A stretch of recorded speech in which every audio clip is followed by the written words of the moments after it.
You probably think you know Alice in Wonderland, right? That charming, kind of weird kid's story. But what if I told you it's actually a puzzle? A brilliantly designed game made by a master of logic. Well, today we're going to dive deep, peeling back all that nonsense to get to the genius hiding inside the madness. And this quote, it just nails it. It gets right to the core of what we're talking about today. I mean, think about it. A book that seems to be all about pure, absolute nonsense was actually created by an incredibly rational person. How does that even work? That's the paradox, the very mystery we're going to unravel. All right, so let's get into it. A logician's paradox. To really get a handle on the madness, we first have to understand the man behind it all. Okay, so check this out. The author's real name was Charles Lutwidge Dodgson. You probably know him as Lewis Carroll. But here's the twist. This guy wasn't some dreamy storyteller. No way. He was a mathematician, a logician. He lectured on logic at Oxford University. His whole world revolved around order, proof, and reason. Basically, the exact opposite of Wonderland. So that brings us to the big question, right? How does a guy who lives and breathes logic turn around and create the most famous nonsensical story of all time? It's a total contradiction. To figure it out, we've got to do what Alice did. We have to go down the rabbit hole. Okay, section 2. The rules fall apart. Because the second Alice gets to Wonderland, everything she thinks she knows, it just starts to completely unravel. I'm talking about the most fundamental rules of our world. Gone. You know, as she's falling down that rabbit hole, even physics gets weird. Gravity seems to take a break, giving her all this time to look at the shelves. But it's when she lands that things get really strange. Her own brain starts to, well, glitch. She tries to do simple multiplication, and suddenly 4 times 5 is 12, 4 times 6 is 13. All that basic knowledge, the stuff she takes for granted, poof, it's the first thing to go. And it's not just her mind. The chaos messes with her body, too. One minute she's shrinking down to 10 inches high, the next she's eating a cake and shooting up to over 9 feet tall. And then a fan makes her shrink again. It's just a constant dizzying cycle until she finally gets a handle on it with that mushroom. Can you imagine trying to get anywhere when your own body is that unpredictable? And get this, even her feelings have these crazy physical results. When she's 9 feet tall, she cries so much she creates a literal pool of tears, a pool that's 4 inches deep. And later, when she's tiny, she ends up swimming in it. Her own sadness literally created an obstacle she has to navigate. It's just absurd. And that's where we get her famous line, "Curiouser and curiouser." It's not just some cute thing to say. Think about it. It's the only logical thing to say when nothing makes sense anymore. When every rule is broken, the only thing you have left is your own curiosity. Okay, so the laws of physics are out the window, but the madness doesn't stop there. It gets even deeper. It worms its way into the very idea of communication. Let's talk about conversations without logic. The Mad Tea Party is the perfect example. Just look at this breakdown. Alice's logic is what you and I would expect, right? A watch tells time. You move seats to get clean ones. But in Wonderland? Nope. The Hatter's watch tells the day of the month. Why? Who knows? And it's always 6 o'clock, always tea time, so they never have a moment to wash up.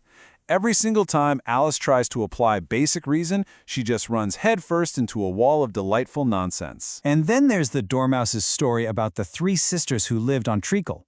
Alice, using her logic, says, wait, that would make them sick. And the Dormouse just goes, yep, so they were very ill. And when she asks how they could live at the bottom of a well, the answer is just so simple. It was a treacle well. Duh! You can't argue with that, can you? It's a perfect little circle of absurdity. It even infects the idea of school. The Mock Turtle talks about his education, but it's all just a bunch of fantastic puns. He learned reeling and writing instead of reading and writing. And the branches of arithmetic? Ambition, distraction, uglification, and derision. This is Carroll, the logician, having an absolute blast just twisting the very language of learning into something totally silly. So let's recap. The physical world is a mess. Conversations make zero sense. What's left? How about authority?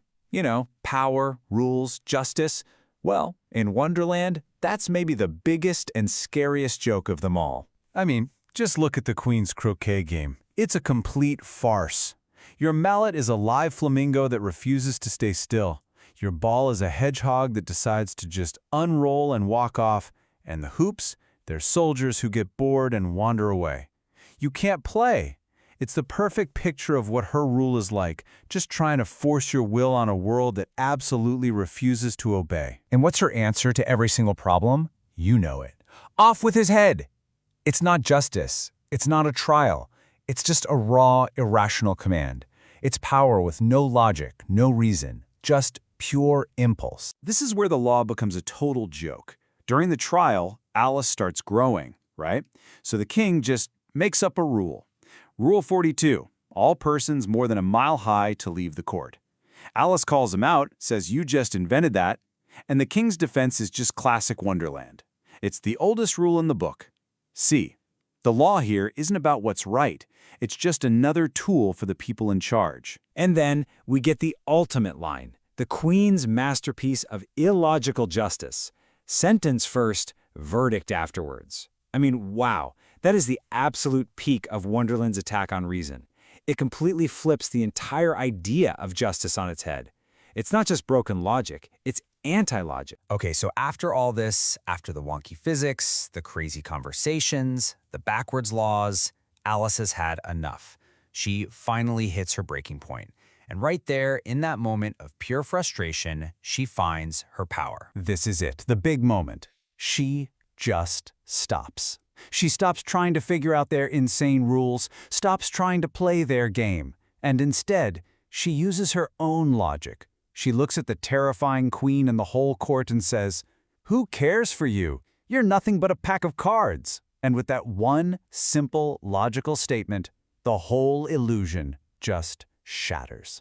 Just think about that for a second. Her escape hatch, the thing that gets her out, is an act of pure reason. She's surrounded by total nonsense, but she holds on to one simple, observable fact, and that's what breaks the spell. The dream loses all its power the moment she chooses her logic over its madness. And that brings us full circle, right back to our logician, Lewis Carroll. And it resolves our paradox. All this chaos, all this absurdity, it wasn't an accident. It was a deliberate, calculated attack on reason.